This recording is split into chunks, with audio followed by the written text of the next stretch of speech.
माता पिता की मृत्यु के बाद सिर क्यों मुंडवाते हैं, जाने हिंदू धर्म में क्या है मान्यता। गरुड़ पुराण के अनुसार माता पिता या घर के किसी सदस्य की मृत्यु के बाद सिर मुंडवाया जाता है। इसे मृत्यु के बाद का आवश्यक नियम माना जाता है। कई लोगों के मन में अक्सर यह सवाल आता है कि आखिर ऐसा क्यों किया जाता है। आइए विस्तार से जानते हैं कि गरुड़ पुराण में इसके बारे में क्या लिखा है। वीडियो में आगे बढ़ने से पहले हमारे YouTube चैनल हिंदू ज्ञान संगम को लाइक सब्सक्राइब करें और कमेंट में राधे राधे लिख दें, आपका कल्याण ही कल्याण होगा। हिंदू धर्म में जन्म से लेकर मृत्यु तक हर एक के साथ कोई न कोई रीति रिवाज जुड़े हुए हैं। घर में किसी बच्चे का जन्म होता है तो इस नवजीवन के आने की खुशी में कई तरह के प्रयोजन किए जाते हैं। बच्चे की छठी बनाना, नामकरण, हवन पूजा जैसे कई संस्कार पूरे किए जाते हैं। इसी तरह हर मंगल कार्य जैसे नया व्यापार, नया घर या फिर कोई वाहन खरीदने से भी कोई न कोई रीति रिवाज जुड़ा हुआ है।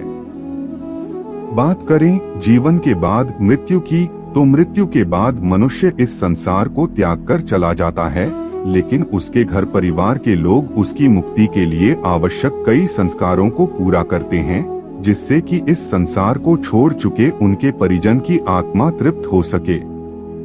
इन संस्कारों में से एक है सिर मुंडवाना। हिंदू धर्म में माता पिता या किसी करीबी की मृत्यु के बाद सिर मुंडवाया जाता है।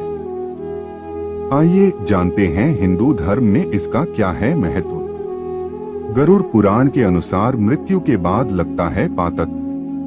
गरुड़ पुराण के अनुसार जिस तरह घर में किसी बच्चे का जन्म होने के बाद सूतक लग जाता है, उसी तरह जिस घर में किसी सदस्य की मृत्यु हो जाती है वहां पातक लग जाता है।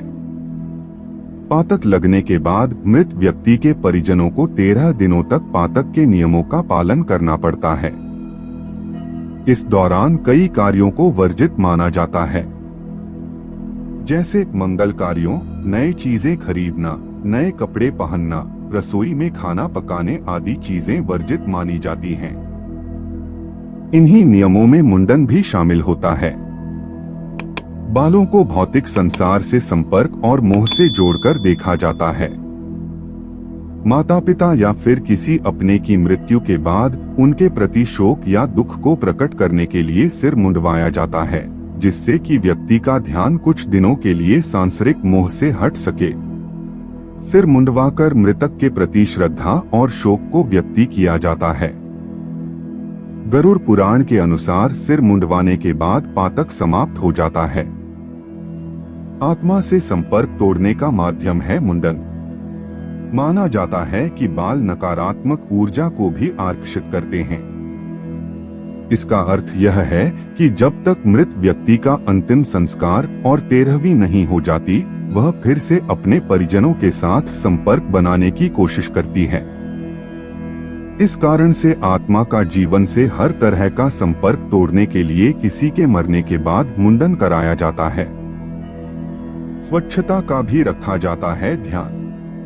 किसी के मरने के बाद मुंडन कराने का एक वैज्ञानिक पहलू यह भी है कि किसी के मरने के बाद स्वच्छता का भी बहुत ध्यान रखा जाता है। मृतक के आसपास या फिर श्मशान घाट में कई तरह के बैक्टीरिया होते हैं, इसलिए इनसे बचने के लिए कई तरह के नियमों का पालन किया जाता है। स्वच्छता और पवित्रता बनाए रखने के इन नियमों में मुंडन को भी शामिल किया जाता है। आज के लिए बस इतना ही, मिलते हैं न्यू वीडियो पर। जय हिंद, जय भारत।